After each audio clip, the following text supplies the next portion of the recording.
오늘 다니엘서를 보면 다니엘이 바벨론의 포로로 잡혀와서 왕 앞에서는 교육을 받는 자리에서 바벨론의 음식을 거절하고 채식을 먹겠다, 채식만 먹겠다라는 그런 고백을 하고 하나님께서 그들에게 은혜를 주셔서 정말 왕의 진미를 먹는 사람들보다 그 왕의 진미를 먹지 않고 채소를 먹는 이 다니엘과 세 친구의 얼굴을 더욱 윤택하게 해주었다라는 그러한 말씀을 보게 됩니다. 오늘 우리는 이 다니엘서를 보면서 우리는 보통 이렇게 이제 이런 오늘의 이 말씀 또 풀무불에 빠진 던져졌던 사건, 사자구석에 던져졌던 사건, 이런 사건들을 보면서 우리는 종종 어떻게 보면 우리가 하나님 말씀을 잘 듣고 잘 순종하면 우리는 이 땅에서 성공할 수 있다. 그런 쪽으로 우리가 많이 이렇게 설교를 듣게 되는 것을 보게 됩니다. 그런데 오늘 정말 하나님 우리가 물론 우리가 하나님 말씀을 잘 듣고 잘 순종하면 우리의 앞길을 열어주시는 하나님의 은혜가 있는 건 사실이지만 그것이 목적이 되어서는 안 되겠다라는 것이죠. 왜 하나님께서 이렇게 채식만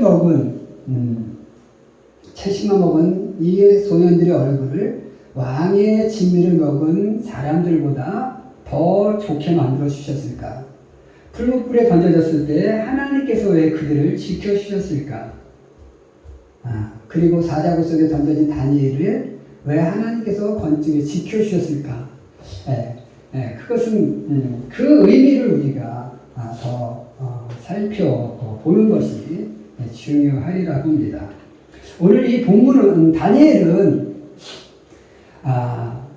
이제 유다의 마지막 왕이었던 여호야김 시대에 이제 바벨론이 곡창지대인 애굽을 쳐들어가기 위해서 이제 지나가야 할 곳이 어디냐면 이 이스라엘 지역입니다. 지나가면서 1차 침공을 하게 되는데 그때 1차 침공 당시에 이제 사로잡혀 온 사람들이 누구냐면 바로 이 다니엘과 하나냐와 미사엘과 그리고 아사랴였다라는 것이죠. 또 요 세 사람만 잡혀왔냐? 네 사람만 잡혀왔냐? 아니에요. 여러 명이 잡혀왔는데 그 중에서 오늘 대표적으로 등장하는 사람들이 이 네 명의 사람들이라는 거죠. 자, 오늘 이 바벨론이 유다를 침공하면서 1차 포로로 이 사람들을 잡아올 때 주로 잡아온 사람들은 누구냐면 귀족 가문 그리고 왕족들 이런 사람들만 잡아왔어요. 왜 이렇게 잡아왔냐면 볼모로 삼기 위해서 너희들 말 안 들으면 너희 자제들이 위험하게 되니까 자녀들이 위험하니까 다시는 애굽에 빌붙지 말고 우리한테 복종해라는 그런 협박성으로서 이제 왕족과 이제 귀족 자제들만 사로잡아 오는데 그때 이 다니엘이 사로잡혀 오게 되었다라는 겁니다. 자, 그런데 오늘 이 다니엘과 이 세 친구들의 이 모습, 삶의 모습을 보면 우리는 성경을 읽으면서 그냥 풀무 속에 던져졌어. 또 사자굴 속에 던져졌어. 근데 하나님께서 그들을 잘 지켜주셨어. 이제 우리는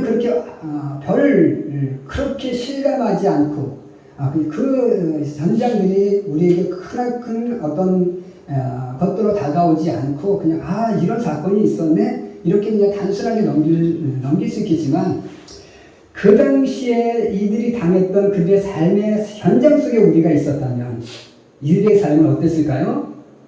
정말 고난스럽고 정말 절망적인 환경 속에 이들이 살고 있었다라는 거죠. 자, 그런 환경 속으로 하나님께서 그들을 몰아넣으신 이유, 하나님께서 그들에게 무엇을 원하셨기에 그들을 그렇게 정말로 처절하고 참혹한 환경 속으로 하나님께서 밀어넣으셨을까? 하나님 우리에게 오늘 우리를 이런 상황 속으로 몰고 가시는 이유는 무엇일까? 오늘 우리의 삶도 순탄하지 않잖아요. 그렇죠? 경제는 어렵고 정치는 혼란스럽고 저 세계는 지진과 전쟁으로 시끄럽고 이런 환경 속으로 우리를 몰아가시는 이유는 무엇일까? 이 속에서 하나님께서 우리에게 원하시는 것은 무엇일까? 오늘 우리는 그것을 한번 함께 상고해보며 은혜 나누기를 원합니다. 첫 번째로 절망적인 상황 속에서도 정말 우리에게 원하시는 것은 바로 믿음이다라는 겁니다. 절망적 상황 속에서 보이는 믿음의 모습을 원하시고 있다라는 겁니다. 자, 오늘 다니엘과 이 세 친구가 왕 앞에 서기 위해서 훈련을 받습니다. 그런데 등장하는 인물이 누구예요? 환관장입니다. 환관장. 지금 다니엘과 하나냐와 미사엘과 아사랴 이 네 명은 왕 앞에 서기 위해서 뭐로 변신해야 될까요? 환관이 되어야 되는 겁니다. 환관은 무엇일까요? 우리 환관은 우리 말로 하면 내시에 해당합니다. 네, 내시는 뭐예요? 고자가 되어야 되는 거예요. 남자의 성기를 성기를 저거해서 남성의 구실을 못하게 하는 거죠. 자, 지금 이들은 어떤 환경 속에서 자랐어요? 왕족이었고 귀족이었습니다. 그리고 그들은 지금까지 우리는 하나님의 선민이야. 우리는 거룩한 하나님의 사람이야 라는 그런 의식 속에 살아왔다는 거죠. 그런데 포로로 잡혀서 어린 나이에 갑자기 그들은 누가 된 거예요? 환관이 되어야만 했던 겁니다. 환관이 되어져서 이제 음란이 제거가 되어지면 그들은 물리적으로 이스라엘로 돌아간다 할지라도 그들은 여호와의 총회에 들어갈 수가 없어요. 다시는 거룩한 하나님의 백성이라고 말할 수 있는 조건이 안 돼요. 내가 왕족이었다 할지라도, 내가 귀족이었다 할지라도, 이제부터는 뭐요? 더 이상 거룩한 하나님의 총회에 들어갈 수 없는 그런 상황으로 바뀌어 있다는 거예요.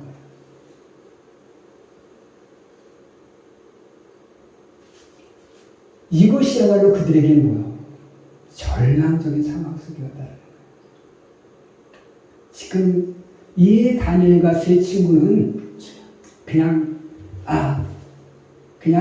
포로로 잡혀갔어. 그리고 왕 앞에 서기 위해서 훈련 받고 있는 중이야. 이게 아니었다라는 거예요. 우리가 보면 요셉이 애국으로 가잖아요. 팔려갔어요. 결국 그 왕이 바로의 꿈을 해석해주고 이제 총리로 올라가고 나니까 애국 왕이 어떻게 합니까? 제사장의 딸과 바로 결혼시키고 거예요. 그런데 다니엘은 어때요? 다니엘은 왕의 꿈을 해석해 줍니다. 결국 그도 총리로 올라갑니다. 근데 결혼했어요? 안 했어요?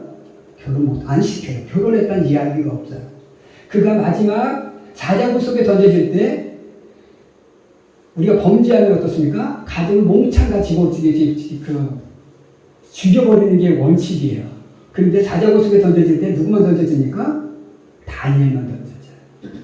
그런 것을 봐서는 다니엘은 바로 환관이 되어 있었다라는 사실로 우리가 확인할 수 있어요. 그러니까 이렇게 절망적인 상황입니다. 물리적으로 더 이상 그는 뭐요?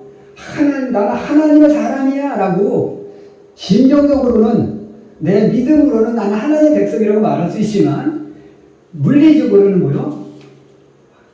이스라엘로 돌아가서는 하나님 앞에 성전에 나아갈 수 없는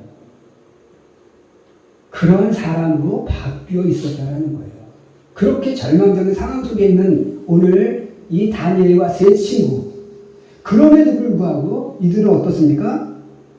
그들은 비록 음란이 제거되어져서 환관이 되어 있었지만 그러나 그 순간 속에서도 그들은 어떻습니까? 믿음을 놓지 않고 있다는 거예요. 하나님께서 이들을 그렇게 절망적인 상황 속으로 몰아넣으시는 이유는 뭐냐면 그 절망적인 상황 속에서도 믿음을 지키는지 보고 싶어 하신다는 거예요. 오늘 우리의 삶 속에서도 우리가 해야 될 것은 무엇이냐면 하나님이 나를 궁지로 몰아넣을지라도 그 순간 속에서 하나님이 우리에게 원하시는 것은 바로 그 상황 속에서 보이는 믿음의 모습임을 기억하시며 살아가는 우리 귀한 성도들이 되시기를 주님의 이름으로 간절히 축원해 드립니다.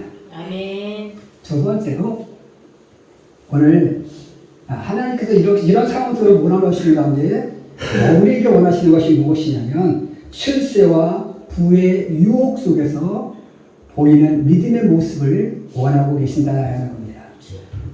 자, 오늘 이들이 바벨론의 포로가 되어서 왕 앞에 서기 위해서 하는 일이 무엇이었습니까?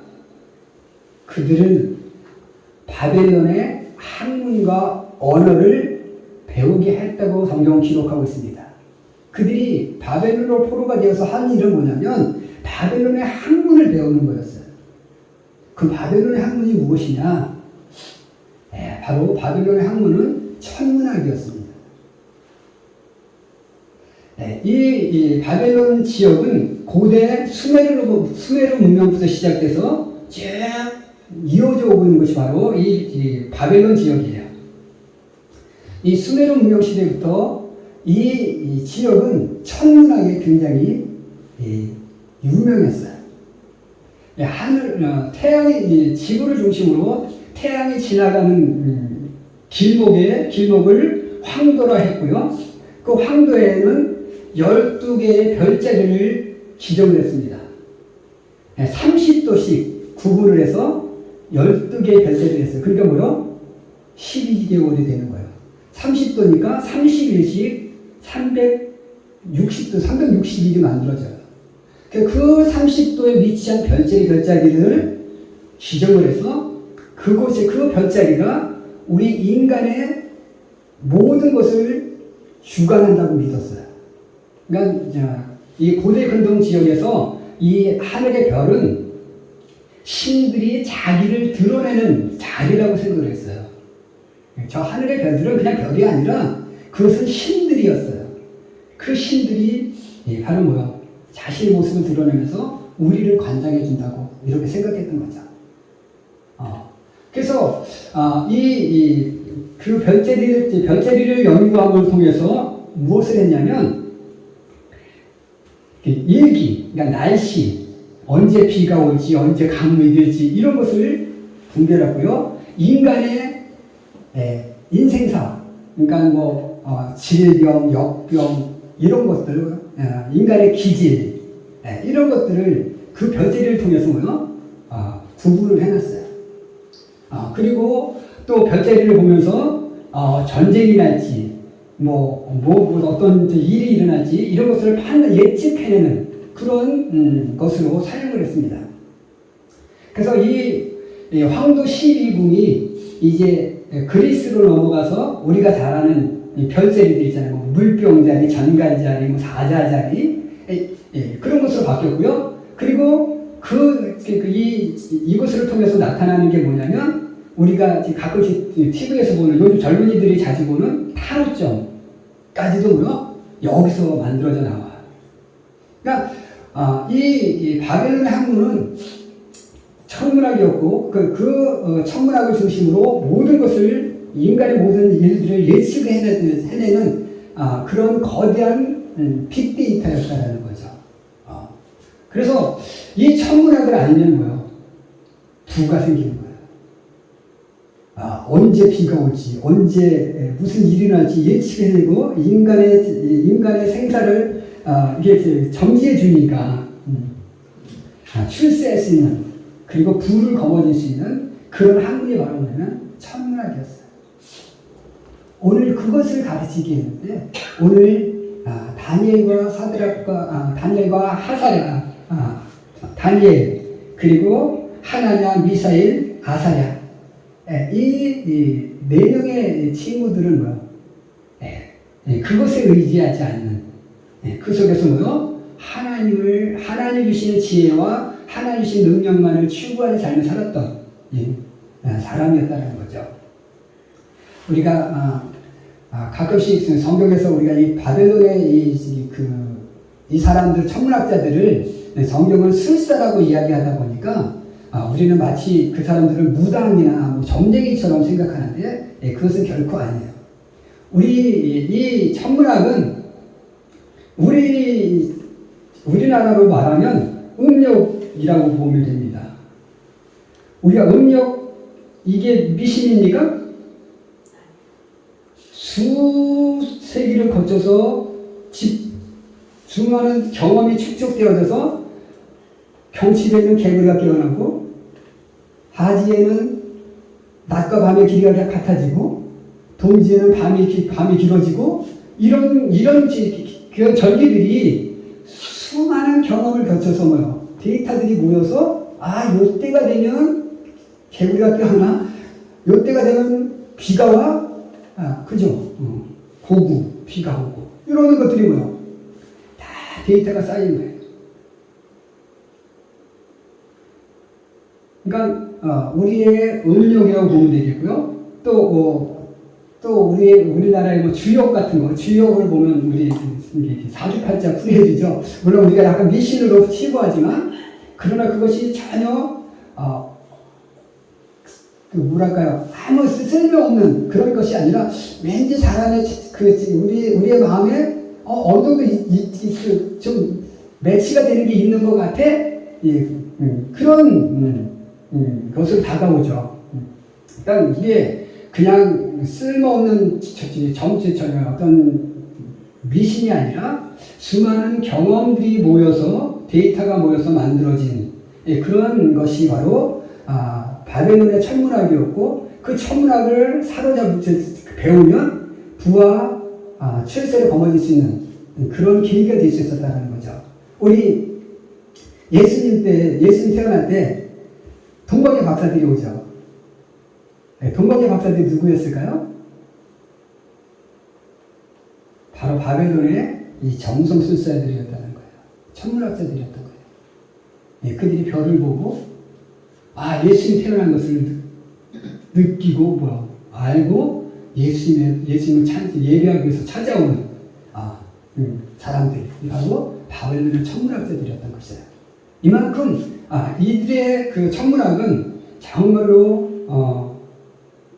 그 당시를 살아가는 사람들에게 있어서는 가장 부와 출세를 움켜잡을 수 있는 그런 수단이었음에도 불구하고, 오늘 이 다니엘과 세 친구는 그 부보다, 그 출세보다 정말로 그 속에서 하나님을 부여하고자 했던 믿음의 모습을 보이고 있다라는 것을 우리가 기억하면서, 오늘 우리의 모습 속에서도 부냐, 출세냐, 아니면 그런 유혹이 있을 때 그 속에서 우리는 믿음을 지킬 것이냐, 아니면 부와 출세를 추구하며 나갈 것이냐라는 그런 어떤 갈림길에서 오늘 우리가 해야 할 일은 뭐냐?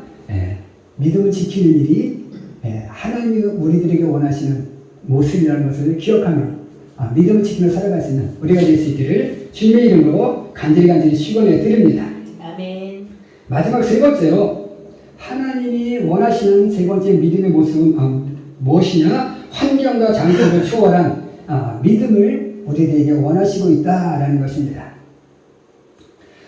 오늘 이 유다가 바벨론에게 멸망당한 이유는 무엇일까요? 왜 하나님께서 이 바벨론을 들어서 유다를 침공하게 하셨고 유다를 멸망시켜 갈까요? 유다가 바벨론의 1차 침공, 2차 침공, 3차 침공을 받으면서 이 완전히 멸망해 가는데요. 이렇게 침공을 하게 하신 이유는 무엇이냐면 이사야와 에레미야의 예언이 쭉 있었습니다. 그 예언 중에 에레미야 5장 1절에 보면 이렇게 에레미야 선지자가 예언하고 있는 것을 보게 됩니다. 너희는 예루살렘 거리로 빨리 왕래하며 그 넓은 거리에서 찾아보고 알라. 너희가 만일 공의를 행하며 진리를 구하는 자를 한 사람이라도 찾으면 내가 이 성을 사하리라. 우리 이 얘기를 들으니까 그 롯이 있었던 소돔성을 생각나더니 그죠? 거기는 그래도 의인 10명이었는데 여기는 뭐요? 여기는 1명이에요. 하나님께서 그때 10명 찾으니까 없어도 멸망시켰으니까 이제는 뭐요? 엄청나게 다운을 시키셨어요. 그러니까 1명! 한 명만 찾아도 내가 이 유다를 멸망시키지 않을 거야. 근데 뭐요? 그 1명조차도 없었어요. 하나님을 찾는 그 한 사람, 그 한 사람이 없어서 오늘 뭐요? 유다가 침공당하고 멸망의 길로 들어서게 됩니다. 자, 그렇게 해서 이스라엘 백성들이 이제 조금씩 해서 이제 포로로 잡혀오게 되는데, 자, 지금 이스라엘 백성들은 예루살렘 성에 살면서 그들은 어떤 생각을 가지고 살았을까요? 그렇게 자신들은 불의를 행하고 죄를 지으면서도 여전히 자신들은 뭐라고 생각했어요? 우리는 하나님의 거룩한 백성이다. 우리는 하나님의 백성이기 때문에 하나님이 우리를 지켜주실 것이기에 우리는 망하지 않을 거야. 망하는 일은 없어. 그래서 뭐요? 이사야 선지자의 그 예언을, 에레미야 선지자의 그 예언을 뭐요? 묵살하고 살아왔던 거야. 묵살하고 살아왔었어. 자, 그런 그들, 그렇게 정말로 자칫 거룩하지 않으면서 거룩하다고 생각했던 그들은 뭐요? 이제 어디로 옮겨가는 거예요? 바벨론으로 옮겨가시는 거예요. 옮겨놓고 그 상황 속에서 과연 그들은 너희는 여기서도 거룩한 하나님의 백성이지 한번 돌아보라고 말씀하고 계시는 거죠. 자, 여기서 거룩하게 못 살았는데, 못 살면서도 거룩하다고 했는데 여기다 옮겨놓고 과연 여기서도 너희는 정말 여기서 있으면서도 너희는 정말 거룩한 백성이라고 생각하느냐? 이렇게 묻고 계신 거예요. 오늘 그 상황 속에서 이 다니엘과 세 친구가 보이는 믿음의 모습을 하는 거예요. 이제 깨닫는 거죠. 정말 우리가 이렇게 우리를 향해 예언했던 그 선지자의 말들을 우리가 무시하고 살아갔기에, 멸시하고 무시하고 살아갔기에 우리가 이렇게 이런 상황 속으로 처했구나라는 것을 깨닫은 거예요. 오늘 사드락과 이 다니엘과 이 세 친구는 어떻습니까? 그 속에서 정말 믿음의 모습을 지키기 위해서 고군분투하고 있었다는 거죠. 오늘 우리는 가끔씩 나는 하나님을 잘 믿는 사람이야, 아니면 나는 하나님의 백성이야 라고 생각을 하며 살아와요. 그럼에도 불구하고 우리는 정말 하나님이 나를 사랑하는 것에 대해서 얼마나 정말 신뢰하고 살아올까요? 오늘 시편 91편에 보면 이렇게 말씀하고 있는 것을 봅니다. 내가 여호와를 가리켜 말하기를 저는 나의 피난처여 나의 요새여 나의 의뢰하는 하나님의 하리니 이는 저가 나를 제사명꾼의 올무에서 극한 연병에서 나를 건지실 것이로다. 우리는 하나님을 나의 요새여 나의 반석이여 나의 힘이시여 나의 사랑이시여 라고 고백합니다. 그런데 과연 그것이 나의 삶 속에서 실감되어집니까? 또 91편 11절에서 이렇게 얘기하죠. 천인이 내 곁에서 만인이 내 옆에서 엎드려지나 이 재앙이 내게 가까이 못하리로다. 저가 너를 위하여 사자들을 명하사 내 모든 길에 너를 지키게 하시리라.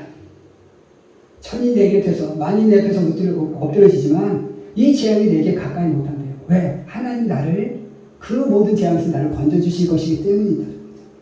과연 우리가 이런 고백을 듣고 고백하죠.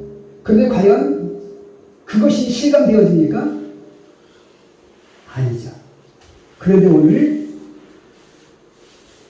풀무불도에 던져진 이 세 친구, 그 풀 속에서 무엇을 느꼈을까요? 그들이 그냥 이런 하나님이셨어, 이런 하나님이시래, 그렇게 그냥 지식적으로만 알았던 그 하나님이 그 풀무불 속에서 자신을 지켜주는 그 체험을 하면서 어떻게 느꼈을까요? 정말 하나님이 이 재앙이 나를 해하지 못하게 하나님 나를 지켜주시는구나. 정말 하나님 나의 요새요, 나의 힘이시요, 나의 건시요, 바위가 되시는구나. 어떻게 해요? 정말 처절하게 깨닫게 되었을 것이라는 거죠. 그러면서 그들은 어때요? 더욱더 자신들이 거룩한 하나님의 사람으로 바뀌어 가고 있다는 거예요. 우리가 기억해야 될 것은요, 고대 근동 지역에서 전쟁은 무엇인들 아십니까? 신과 신들의 전쟁입니다. 신과 신들의 전쟁이에요. 우리 그리스 신화에서도 항상 누가 싸워요? 신들이 싸우잖아요. 자, 바로 내가 지금 이 바벨론에 의해서 유다가 침공당해서 멸망합니다. 그러면 하나님이 누구한테 패한 거예요? 바벨론의 신의 마르둑에게 패배당한 거예요. 세상 사람들이 이야기합니다. 하나님이 여호와신이 정말로 세상의 최고의 신이라고 했는데 아니야, 보니까 마저 마르둑에게 깨지는 것 보니까 저 신은 별거 아니야. 그 지역의 모든 사람들이 그렇게, 그 당시의 모든 사람들은 그렇게 생각했던 거죠. 자, 하나님이 자신의 이름이 이렇게 철저히 망가집니다. 정말 자신의 영예가 철저하게 실수되어집니다. 그럼에도 불구하고 이렇게 자신의 이름이 망가지면서 포로가 되게 하시고 그 속에서 이 사람들을 이렇게 훈련시키시는 이유는 뭐냐면, 하나님은 자신의 명예보다, 자신의 이름의 영광보다 하나님의 백성이 정말 하나님의 백성답게 바로 서는 그 모습을 보고 싶어 하시는 거예요. 자신의 이름이 조금 욕되진다 할지라도 오늘 우리가 하나님 앞에서 정말 하나님의 백성으로 바로 서는 그 믿음의 모습을 보이게 된다면 하나님은 그거로 만족하십니다. 오늘 우리가 다니엘과 이 세 친구들처럼 어떤 상황 속에 있을지라도, 절망 속의 상황 속에 있을지라도, 정말 출세와 부의 유혹에 있을지라도, 그리고 어떤 환경으로 우리가 끌려간다 할지라도 그 모든 것 속에서 정말로 하나님의 영광을 위해서 나의 믿음을 지키는 그 모습을 보일 수 있는 그런 우리 성도들이 되시기를 주님의 이름으로 축원해 드립니다. 기도하겠습니다.